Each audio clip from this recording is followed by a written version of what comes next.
So good morning everyone, Asima daily blogging চ্যানেলে আবার একটা নতুন ভিডিওতে আপনাদের সকলকে জানাই স্বাগত। আজকে সানডে, মিটি চলে এসেছে ক্যারাটে ক্লাস থেকে পড়ে আর এখন বানাচ্ছি দেখুন নিজের জন্য ব্রেড স্যান্ডউইচ। আর আমি দেবো এখন সূর্য সহকারে জল।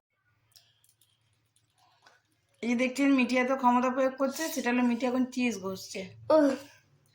পাইলাম কষ্ট মা ঘষে দাও। তো আমি এদিকে বসিয়ে দিয়েছি রাইসটা মানে আমি আজকে বিরিয়ানি করব, চিকেন বিরিয়ানি করব। তো চিকেন বিরিয়ানির জন্য আমি রাইসটা আজকে কুকারে বসিয়ে করব, তো তাড়াতাড়ি হয়ে যাবে। তো এটা হোক, ততক্ষণ আমি স্নানটা করে সূর্য ঠাকুরকে জলটা দিয়ে চলে আসি, তারপর কন্টিনিউ করবো। তো আমি এখানে বিরিয়ানির জন্য আলুগুলো সেদ্ধ করে ফ্রাই করে নিয়েছি, আর এখানে আমার ডিমটা ফ্রাই হয়ে গেছে। আর পিছনে আমি করেছি একটুখানি বেরেস্তা, সেটা আমার ভাজা হয়ে গেছে। আর এখানে চিকেনটা ম্যারিনেট করে রেখে দেওয়া হয়েছে প্রায় আধ ঘন্টা মতো। তো চলুন আমি চিকেনটা শুরু করি। তো আমি এখানে চিকেনটা এবার বসিয়ে দেবো। তো তার জন্য এখানে কড়াইতে দিয়েছি সরিষার তেল, গোটা জিরে, 1টি শুকনো লঙ্কা আর 2খানা তেজপাতা। তো চলুন এবার একটুখানি বাটার দিয়ে, আমি আজকে ঘি দেবো না, বাটারটা দিয়ে দিলাম।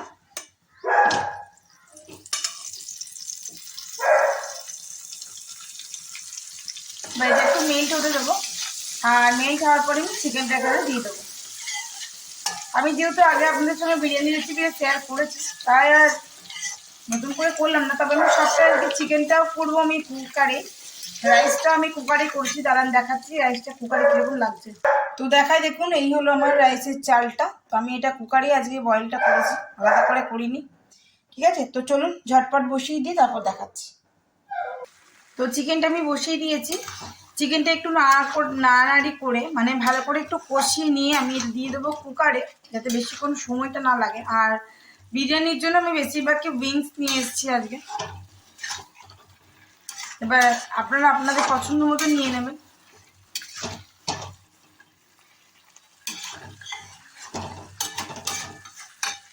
তো চলুন এটা আমি একটুখানি জল দিইনি চিকেন থেকে, আর চিকেন থেকে খুব সুন্দর একটা সেন্ট থাকছে।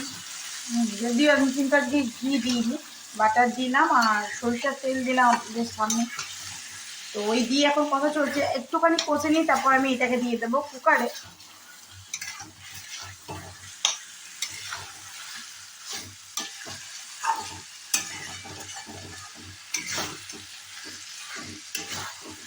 তো আমার ডিমটা রেডি হয়ে গেছে, আমি এবার রাইসটা রেডি করছি। তো আমি তারপর দুটো ডিম দিলাম, কিছুটা বেরেস্তা ছড়িয়ে দিতে হবে, দিয়ে দিলাম 2টো আলু দিয়ে। আর অবশ্যই ফুড কালার দুধে গুলে দিয়েছি, আমি কেশর দিই আজকে। আমি হাত ইউজ করছি কারণ আমার হাতে পুরো বেরেস্তা লেগে আছে, আপনারা অবশ্যই জানা ইউজ করতে পারেন। আর চিকেনটা দিয়ে দিলাম। তো আমি এইভাবে পুরো সেটিংটাই করে নেবো, যেমনভাবে দেখালাম ঠিক নেক্সট লেয়ারটাও আমি এইভাবেই করবো।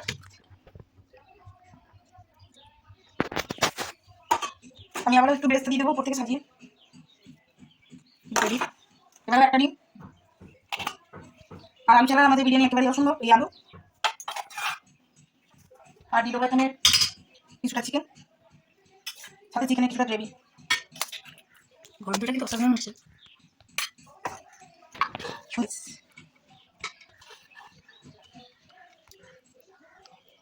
এটা আমাদের থার্ড লেয়ার।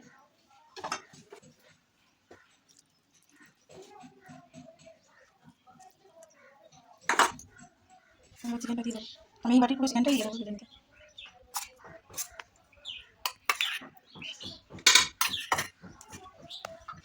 তো এবার যেটুকু রাইস আছে পুরো রাইসটা দিয়ে দেবো। দেখুন আমি কিন্তু চিকেনটা আজকে কুকারি করে রাখলাম আপনাদের, আর ভাতটাও কুকারই হয়েছে। ভাতটা ভিতরে একটা দেওয়ার সঙ্গে আমি জল দিয়ে ফুলে দিয়েছি। সেখানে আমি পুরো দিয়ে দিলাম। এবার দাদা বেঁচে সমস্ত দিয়ে দেবো।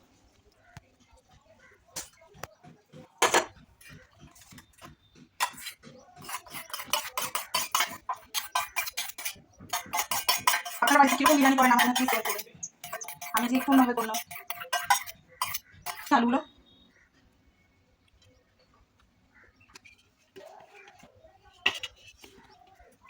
এবার যেটা আছে দুধটা আমি পুরোটা এভাবে দিলাম। বেরেস্তা ফিনিশ আলু ডিম সব। তো চলুন আমি বাইরে দমে দিয়ে দিই। আমি এখানে লোহা তাওয়াটা বসিয়ে দিয়েছি, আর একটা কথা বলতে ভুলেছি, এই রেসিপিটা নিচে কিন্তু আমি খুব পরিমাণে ঘি আর বাটার মাখিয়ে দিলাম যাতে তরকারিটা পুড়ে না যায়। তুমি গ্যাসটা সিম করে দেবো, চাপা ঢাকা আমি মধ্যে দিয়ে দেবো। আবার ফিরে আসবো 7-10 মিনিট পর। ঢাকাটা চেপে দিলাম। একটা ভারী নোড়া চাপিয়ে দিয়েছি, এবার ঠাকুর খানিক তারপর আসছি। লিকুইডটা দিয়ে দিয়েছিলাম, এটা দিতে আমি ভুলে গেছিলাম লাস্টে, এটা আমি এখন দিয়ে দিলাম। তো এখন আমার বিরিয়ানির অবস্থা কিছুটা এরকম, তো একটুখানি স্টিমে থাকো। আর এখানে আমার বিরিয়ানি কিছুটা এরকম দেখতে হয়েছে। তো চলুন দুপুরের লাঞ্চটা আমরা আজকে কেমন লাগছে মিটি? ভালো লাগছে? কেমন ভালো লাগছে? একটু নুন কম আছে, বাকি সব ঠিক আছে। ও নুন আমার লো প্রেশার, নুনটা নিজের নিজের আন্দাজ মতো লাগিয়ে নিতে হবে।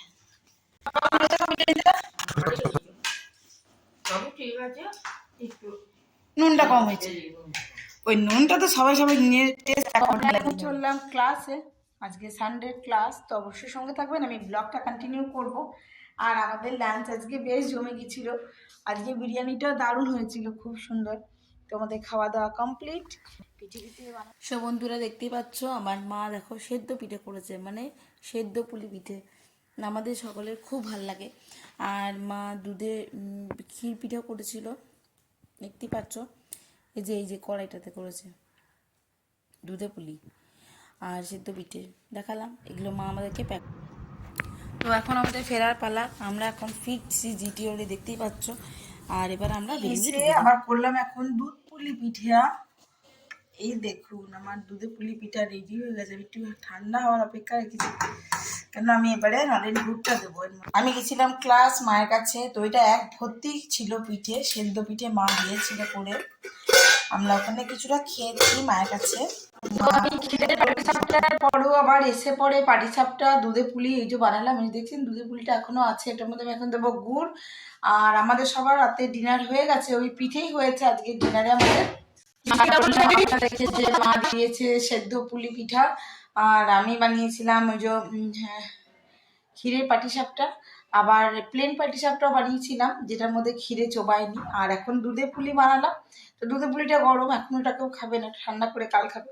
তো যাই হোক, এই হয়ে গেল আমাদের রাতের ডিনার হয়ে গেছে, সবাই খেয়ে নিয়েছে। তো আজকের মতো ব্লগটা আমি এখানেই এন্ড করলাম। অবশ্যই ভালো লাগলে লাইক কমেন্ট শেয়ার করবেন, আর যদি আমার চ্যানেলে নতুন বন্ধু হয়ে থাকেন সো প্লিজ আমার চ্যানেলটি সাবস্ক্রাইব করার বিশেষভাবে অনুরোধ রইল। সকলে খুব ভালো থাকুন, সুস্থ থাকুন, কালকে শুভ মকর সংক্রান্তি, সকলে খুব ভালোভাবে কাটাবেন। আর কে কেমন পিঠে বানাচ্ছেন প্লিজ আমার সঙ্গে শেয়ার করবেন। আজকের মতো বিদায়, সকলে খুব ভালো থাকবেন, টাটা, গুড নাইট। এখন টাইম হয়ে গেল 11টা 21।